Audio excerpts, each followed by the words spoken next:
बच्चों कैसे आप लोग?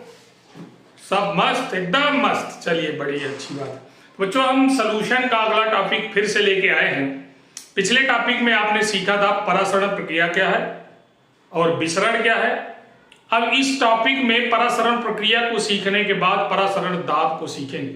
जो बच्चे हमारे पिछले वीडियो को ना देखे हो वो अवश्य उसे देख लें, अन्यथा परासरण दाब आपको समझ में नहीं आएगा। क्योंकि जब तक बच्चों को परासरण प्रक्रिया समझ में नहीं आती तब तक परासरण दाब बिल्कुल समझ में नहीं आएगा। तो इसके लिए पहले आप वीडियो पहले वाला देखिए, इसके पहले वाला, और इसके बाद ये दूसरा वीडियो देखिए जिसमें परासरण दाब वाला जो हमारा प्रोसेस समझ में आ जाए।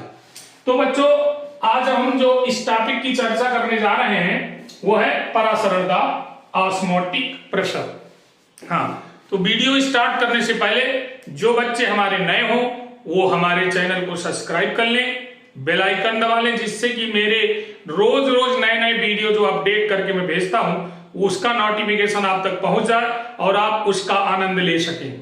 अगर आप बेल आइकन और नोटिफिकेशन नहीं दबाएंगे तो हमारा वीडियो जो नया पड़ता है उसकी जानकारी आप तक नहीं हो पाएगी और काफी दिनों के बाद आप उसे देख पाएंगे। तो जैसा आप चाहें, अगर आप सब्सक्राइब कर लेंगे तो और अच्छा रहेगा, नहीं सब्सक्राइब करेंगे तो आप वीडियो देखिए, अब वीडियो का आनंद उठाइए। चलिए आगे बढ़ते हैं। ऑस्मोटिक प्रेशर से पहले हमने परासरण प्रोसेस पढ़ा था। परासरण प्रोसेस में बताया गया था कि अर्धपारगम झिल्ली की उपस्थिति में कोई शुद्ध विलायक के कण विलयन की अधिक सांद्रता वाले विलयन की ओर गमन करते हैं। इस प्रक्रिया को परासरण कहते हैं। अब बात आती है परासरण दाब की। तो किसी विलयन का वह न्यूनतम दाब जो अर्धपारगम झिल्ली द्वारा होने वाले परासरण प्रक्रिया को रोक देता है, परासरण दाब कहलाता है। अब देखिए इसकी कहानी कैसे समझिए। मान लीजिए हमारे पास एक पात्र है, ये एक पात्र है और इस पात्र को हम इतना बंद कर देते हैं, यानी ये जो भाग है हमारा ये ओपन है, यहां पर हमारा शुद्ध विलायक भरा हुआ है। देखिए ये शुद्ध विलायक है, ये शुद्ध विलायक के अणु हैं, आप देख रहे हैं। और इसमें यहां बीच में आर्टिफिशियल या नेचुरल कोई भी अर्धपारगम झिल्ली लगा दी जाए। ये आपकी अर्धपारगम झिल्ली है, इसको हम कह सकते हैं अर्धपारगम झिल्ली। इसका नाम क्या है? Semi permeable membrane. अब होता क्या है कि इधर का जो सॉल्यूशन भरा हुआ है इसमें आप देख रहे होंगे, इधर हमारे पास दो प्रकार के कण हैं। एक तो शुद्ध विलायक के भी कण हैं और यहां पर विलेय के भी कण हैं। विलेय और विलायक दोनों भरे हुए हैं। इधर जो विलेय विलायक भरे हुए हैं तो इसका नाम हम रख सकते हैं सॉल्यूशन है, ये है सॉल्यूशन। तो बच्चों यहां पर आप देख रहे हैं ये शुद्ध विलायक है, शुद्ध विलायक। अब बच्चों इधर हमारा विलयन है, गौर से देखिए। शुद्ध विलायक में केवल एक प्रकार के अणु है विलायक के, और विलयन में विलेय प्लस विलायक के अणु है, विलेय प्लस विलायक दोनों के अणु है। आप गौर से देख लीजिए। तो इसकी जो सांद्रता सॉल्यूशन की है, इसकी कम सांद्रता वाला सॉल्यूशन है ये, और ये सॉल्यूशन अधिक सांद्रता वाला है, अधिक सांद्रता वाला है। अब आपको यहां पर पिछले वीडियो को देखे होंगे जो बच्चे, उसके समझ में स्पष्ट आ जाएगा। जो बच्चे नहीं देखे पिछले वीडियो को, परासरण प्रक्रिया और विसरण प्रक्रिया को, तो उसे जरूर देख लें। क्योंकि परासरण प्रक्रिया में कहा जा रहा है कि जब कम सांद्रता वाला विलायक होगा वो अधिक सांद्रता वाले विलयन की ओर गमन करने लगता है, ये इसके अणु इस प्रकार जाने लगते हैं। तो यहां पर परासरण प्रोसेस होता है, परासरण प्रक्रिया होने लगती है, यानी इसके कण इधर विलायक के उसमें जाने लगते हैं अधिक सांद्रता की ओर। अब होता क्या है कि हम एक प्रेशर पंप के माध्यम से, मान लीजिए हमारा ये एक पंप है, प्रेशर वाला पंप, दाब डालने के लिए एक पंप लगाया गया है, ये प्रेशर पंप है। ये इस पंप के माध्यम से हम इसमें दाब डालते हैं, यानी यहां पर हम दाब एक डालते हैं, इसको दाब कह सकते हैं।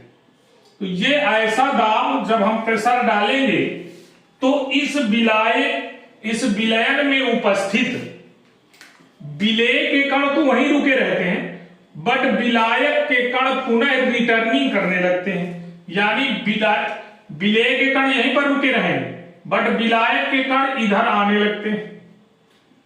और जब इस दाब को कम कर दिया जाता है तो ना ही विलेय के कण इधर जाएंगे, विलेय के कण ना विलायक के कण, यानी ये पूरी प्रक्रिया ही रुक जाएगी। तो वो निश्चित फिक्स दाब होता है जो ना तो इधर वाले विलायक के कण इधर आए, ना इधर के विलायक के इधर कर जाए, दोनों तरफ विलायक के कण का आवागमन बंद हो जाता है। तो वो फिक्स प्रेशर को हम पाई से प्रदर्शित करते हैं और इसी को परासरण दाब कह देते हैं। तो ये है परासरण दाब। अब समझ में आया बच्चों परासरण दाब क्या है? यानी वह दाब, ये लिखा किसी विलयन का वह न्यूनतम दाब, ये एक न्यूनतम दाब होगा जब इसकी साम्यावस्था आ जाए। यहां पर हम विलायक अणुओं की साम्यावस्था आने तक, जब साम्यावस्था आ जाए यानी दोनों तरफ की प्रक्रियाएं नील हो जाए या बराबर गति से होती रहें, उस समय जो दाब लग रहा होगा वह न्यूनतम दाब है। अर्धपारगम झिल्ली द्वारा होने वाले परासरण प्रक्रिया को रोक दे। ये कण इधर न जाए ना इधर जाए, रुक जाए, वहीं पर स्थिर हो जाए, तो इस प्रक्रिया को रोक दे, परासरण दाब कहलाता है। ये बच्चों आपके समझ में आया होगा। इसका प्रयोग वैज्ञानिक वर्कले हार्टले ने किया था। वर्कले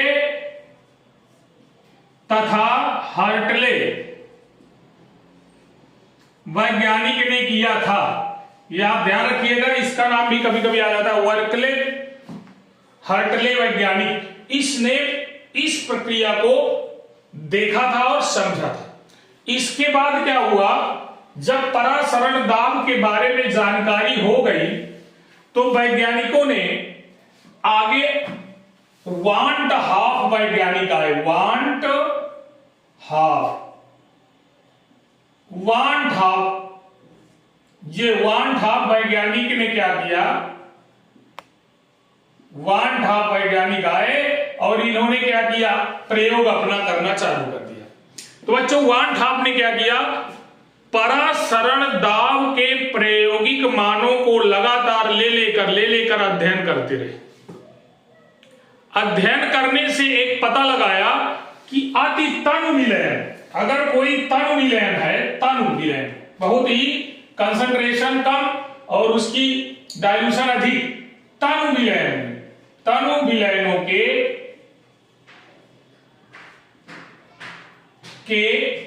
परासरण दाब के प्रायोगिक मानों का बार बार अध्ययन किया इन्होंने और क्या ज्ञात किया कि तन विलयनों का जो परासरण दाब है वो गैसों के वाष्प दाब या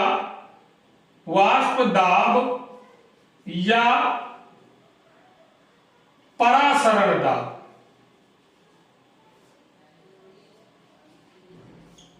के समकक्ष है, या उसमें दाब कह सकते हैं। अगर देखिए उसमें वाष्प शब्द नहीं होता ना परासरण शब्द होता तो हम दाब कह सकते हैं। सिर्फ गैसों के दाब के समकक्ष होता है, ये आप ध्यान रखें।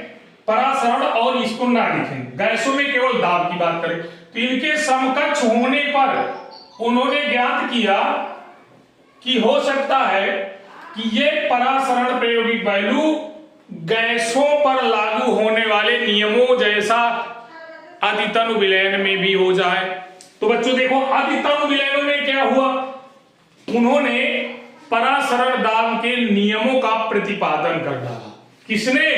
वान ठाप वैज्ञानिक ने। वान ठाप वैज्ञानिक ने किस नियम का प्रतिपादन किया? तो आगे देखिए, अब देखते हैं बच्चों।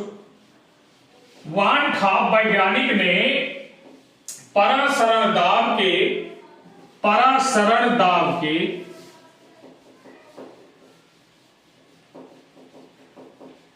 वान ठाप वैज्ञानिक ने परासरण दाब के नियम का प्रतिपादन किया। तो आइए बच्चों, अब देखते हैं परासरण दाब क्या है। परासरण दाब के नियम कौन कौन से हैं? ध्यान रहे, लॉ ऑफ ऑस्मोटिक प्रेशर, इसके नियम देख लीजिए। वान ठाप ने दो नियम प्रतिपादित कर डाले। एक तो स्थिर ताप पर उन्होंने पहला नियम बताया। पहला नियम उन्होंने बताया स्थिर ताप होने पर, और दूसरा नियम उन्होंने बता डाला स्थिर सांद्रता होने पर। दो नियम उन्होंने बताया। यदि ताप को कांस्टेंट कर दिया जाए तथा यदि सांद्रता को कांस्टेंट कर दिया जाए, तो बच्चों जब उन्होंने ताप को कांस्टेंट किया तो उसका नाम रखा दिया गया बायल का वान ठाप नियम। यहां पर इसका नाम हो गया बायल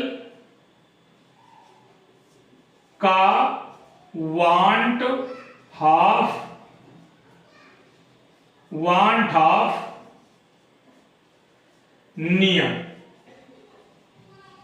ये नाम रखाया उन्होंने बायल का वान ठाप नियम। वान ठाप नियम आप समझ गए, बायल्स वान ठाप लॉ। बायल्स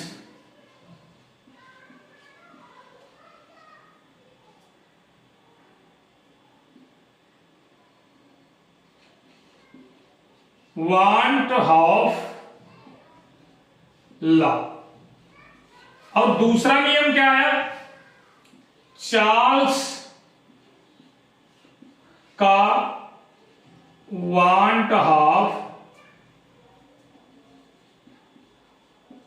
नियम, इसको उन्होंने प्रतिपादित कर दिया। चार्ल्स वान ठाप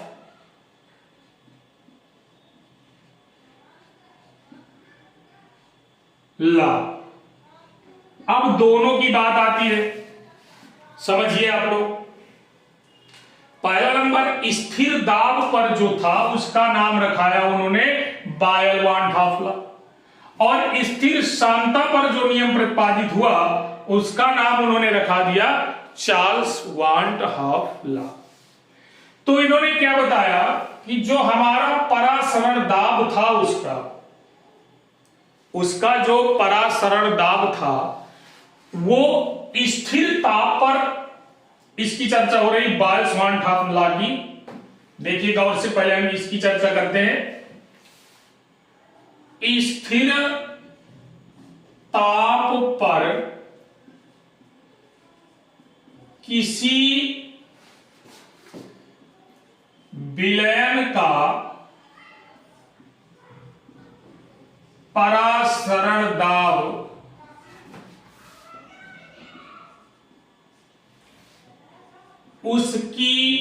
उसके सांद्रता के समानुपाती होता है। समानुपाती होता है। यह है आपका वान ठाप, बायल्स वान ठाप लॉ। ध्यान रहे, पहला स्टेप हमारा चल रहा है बायल्स वान ठाप लॉ। तो अब इन्होंने क्या बताया कि जो परासरण दाब उसको हम पाई मान ले, पाई लिख सकते हैं, यानी पाई प्रोपोर्शनल सी। चूंकि आपने पढ़ा होगा सी क्या है? सांद्रता है। C हमारी सांद्रता है, C इक्वल सांद्रता। यदि विलयन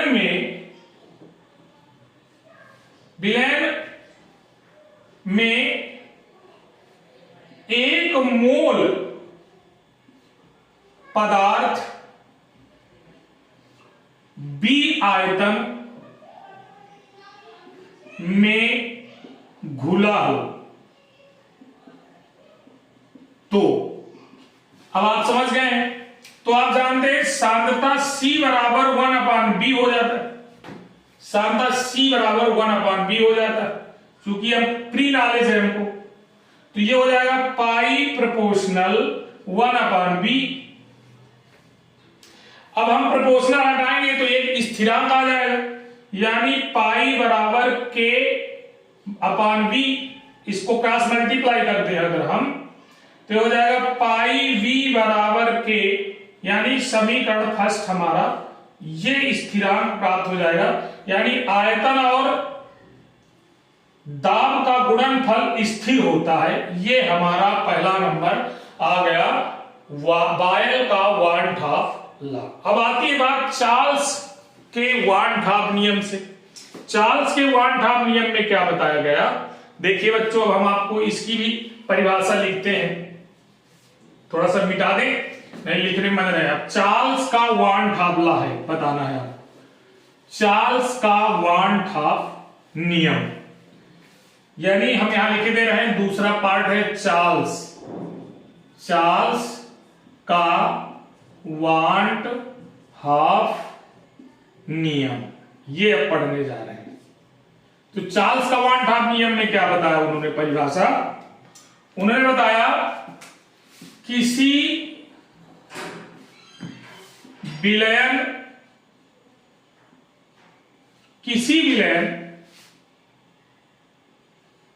की स्थिर सांद्रता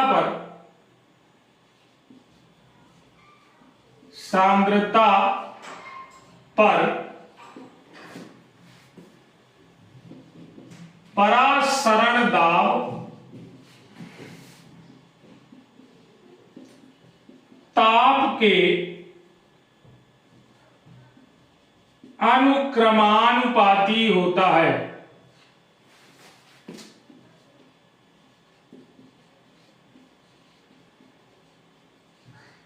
यानी यहां पर हम देख लेंगे कि जो प्रेशर है उसकी कंडीशन क्या है। तो ये आप देख रहे हैं, तो पाई प्रोपोर्शनल कैपिटल T हो जाएगा, परम ताप, यहां पर परम शब्द लगा दीजिए और यहां पर दाब लिखा रहने दीजिए, ठीक। तो अब क्या हो जाएगा, इस प्रोपोर्शनल को हटाएंगे तो यहां भी K और T आ जाएगा, KT। ये समीकरण आपका सेकेंड बन जाएगा। अगर भाग देना चाहे तो पाई/T बराबर K हो जाए, इसको आप लिख सकते हैं सेकेंड। अब आती है बात समझ में हमारे कि वान हाफ का विलयन समीकरण कैसे निकालें। तो बच्चों हमें दो समीकरणों की जरूरत पड़ेगी, ये और वो। तो देखते हैं हम अगला जो वान हाफ का विलयन समीकरण निकालना है हमको बच्चों। अब देखिए उसको भी जान लेते हैं। वान हाफ का विलयन समीकरण क्या है।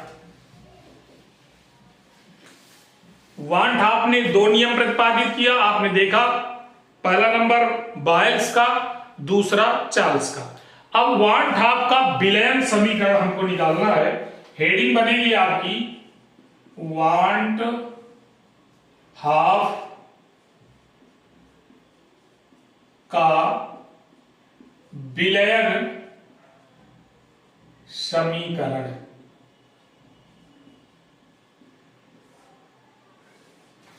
वान हाफ का विलयन समीकरण,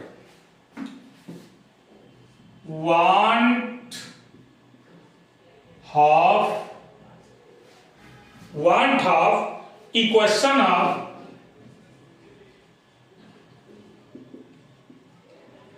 सॉल्यूशन। हमें वन था इक्वेशन ऑफ सॉल्यूशन निकालना है। तो बच्चों हमने अभी पढ़ा कि बायल के नियम में हमने क्या स्थिर किया था, ये याद रखना, और चार्ल्स के नियम में हमने क्या स्थिर किया। तो बायल्स का नियम का मतलब पहला नंबर था स्थिर ताप पर। विलयन का जो परासरण दाब होता है तो पाई प्रोपोर्शनल सी हम लिख सकते हैं सी।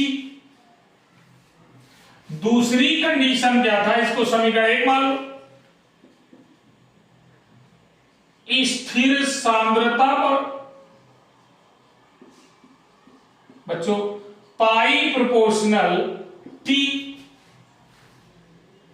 तो अब ये समीकरण नंबर 2, समीकरण फर्स्ट व सेकेंड से अगर हम हल करें तो कैसे निकालेंगे, तो हो जाएगा पाई प्रोपोर्शनल सी टी।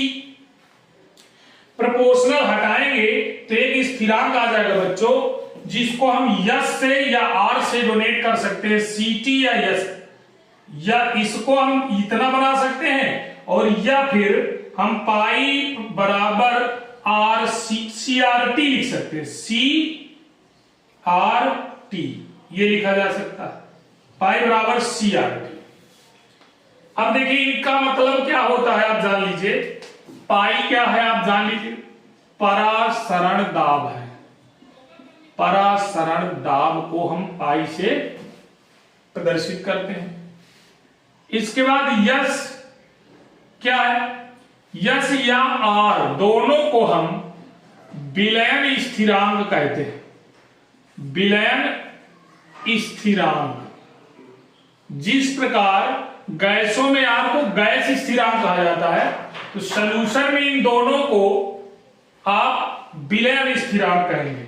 सी क्या है, विलयन की सांद्रता है, विलयन की सांद्रता, सांद्रता। और इसके बाद टी क्या है, परम ताप है, परम ताप है, ये जान लीजिए आप। अब हमारी बात यह आती है कि पाई बराबर सीआरटी को और ज्यादा कैसे सिद्ध किया जा सकता है। तो आप जानते हैं सांद्रता जो कंसंट्रेशन होता है वो मोलरता या मोलरता होती है। यहां पर चूंकि वॉल्यूम की बात है, यदि बी आयतन विलयन में 1 मोल विलेय उपस्थित हो,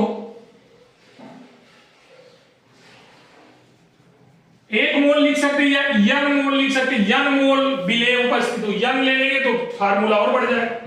तो बात क्या आती है, यहां पर आ जाएगा C बराबर n/v, अर्थात सांद्रता जो होगी, सांद्रता वो हो जाएगी आपकी C बराबर विलेय के मोलों की संख्या, मोलों की संख्या बटे विलयन का आयतन।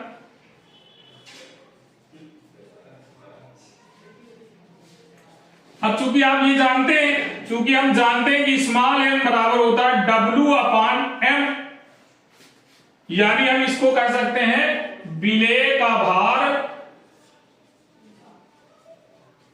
बटे विलेय का मोलर द्रव्यमान।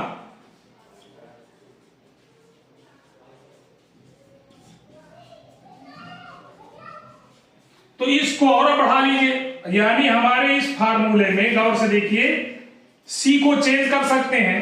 कैसे, पाई बराबर सी को लिख दें n/v RT या ST, R की जगह में यस भी लिखा जा सकता।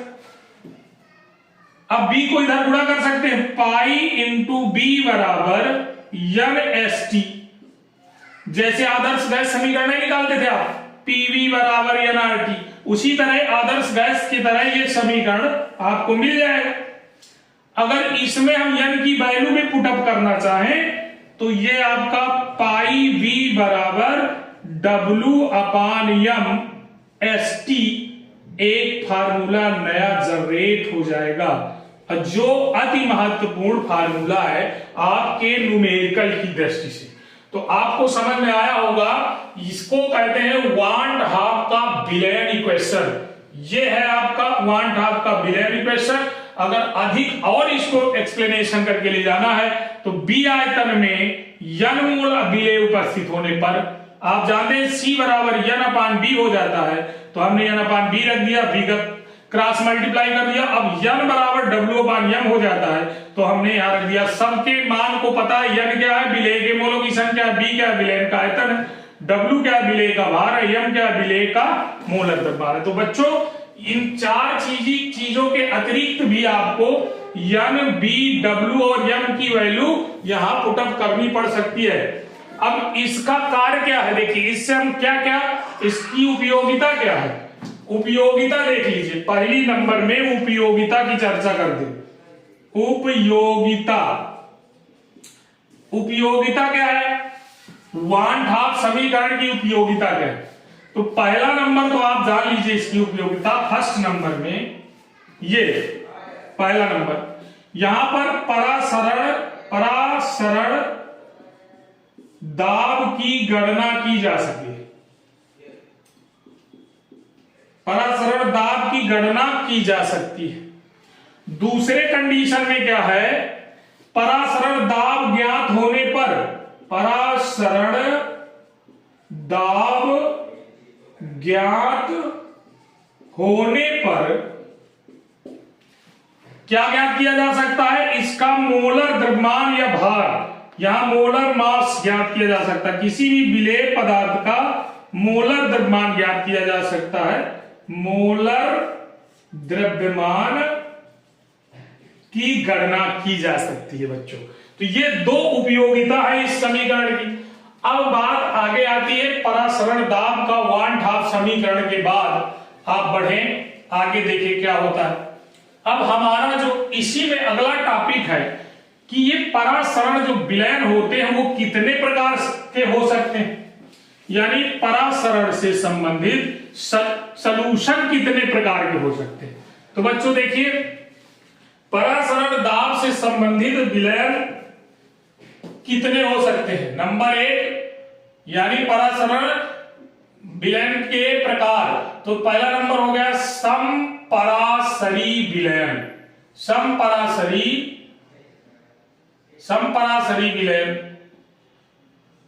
एक तो हो गया समपरासरी विलयन, यानी वे दो या दो से अधिक विलयन, वे दो या दो से अधिक विलयन जिनका परासरण दाब बराबर हो, समपरासरी विलयन कहलाते हैं। समझ लीजिए अच्छे से, दो या दो से अधिक वे विलयन जिनके परासरण दाब बराबर होते हैं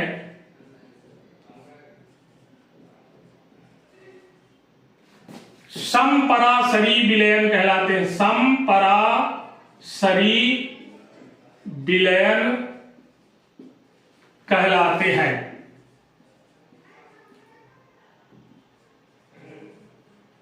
अब देखिए बच्चों, जैसे मान लेते हैं एक सलूशन ये है, यहां पर पारगम झिल्ली है और यहां पर पड़ने वाला प्रेशर जो था वो मान लीजिए π1 है, और दूसरा सलूशन ये है, ये आपकी अर्धपारगम झिल्ली लगी है और यहां पर पड़ने वाला प्रेशर π2 है।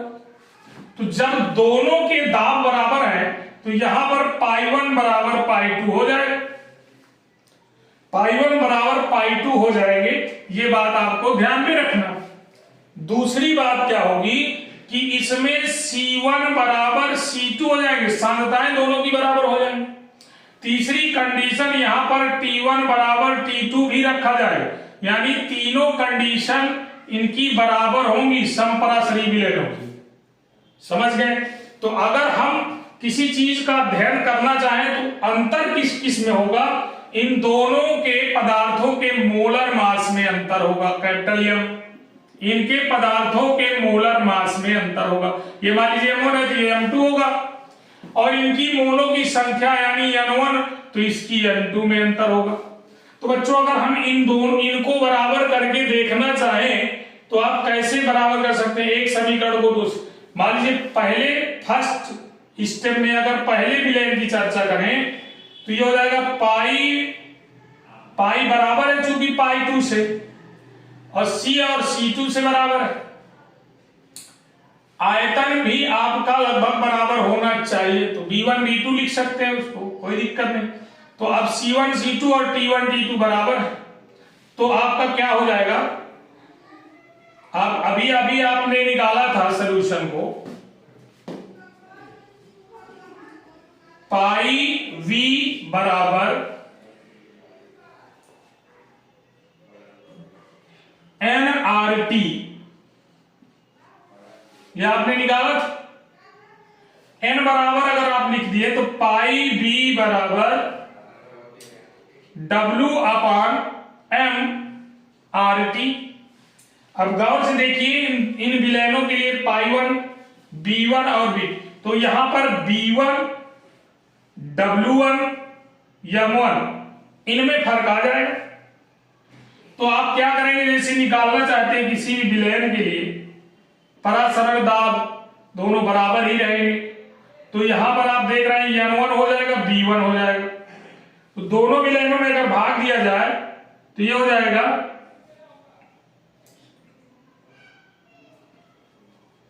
B1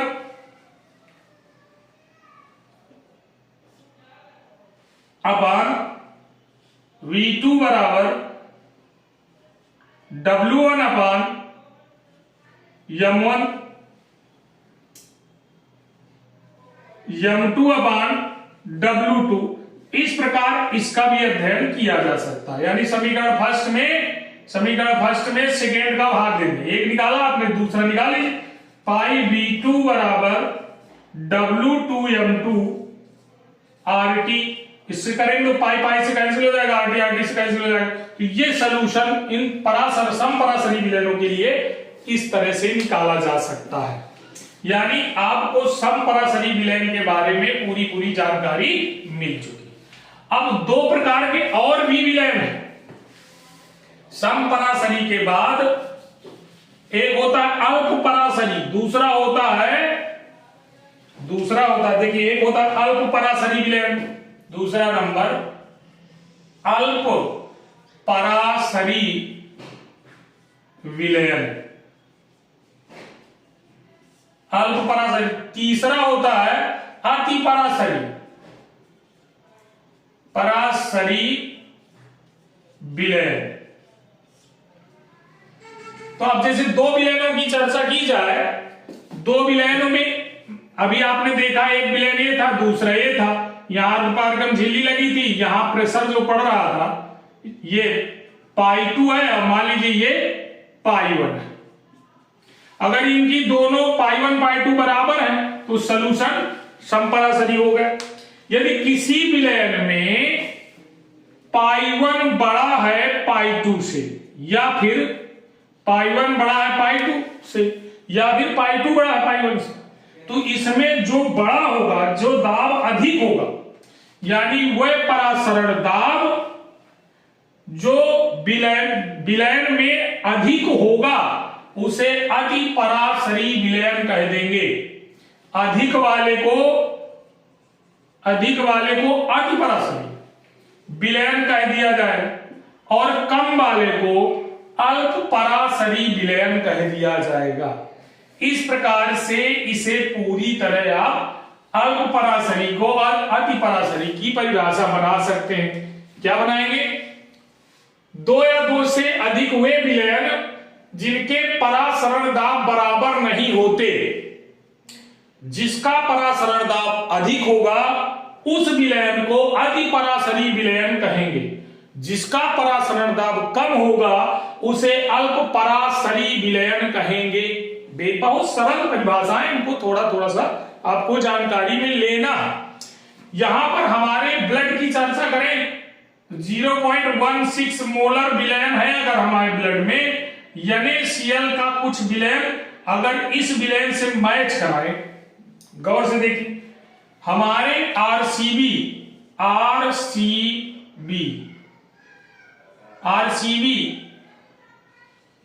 श्वेत रुधिर कणिकाओं की जो विलयन की क्षमता होती है 0.16 m तक होती है, इससे अधिक परासरण दाब नहीं सहन कर सकते। अगर NaCl विलयन की सांद्रता, इनकी सांद्रता इतनी है, अब इसकी सांद्रता 0.16 m से कम कर दी जाए, इस सलूशन की सांद्रता इससे कम कर दिया जाए, तो विलायक के अणु, हमारे विलायक के कण हमारे लाल रुधिर कणिकाओं के अंदर प्रवेश करते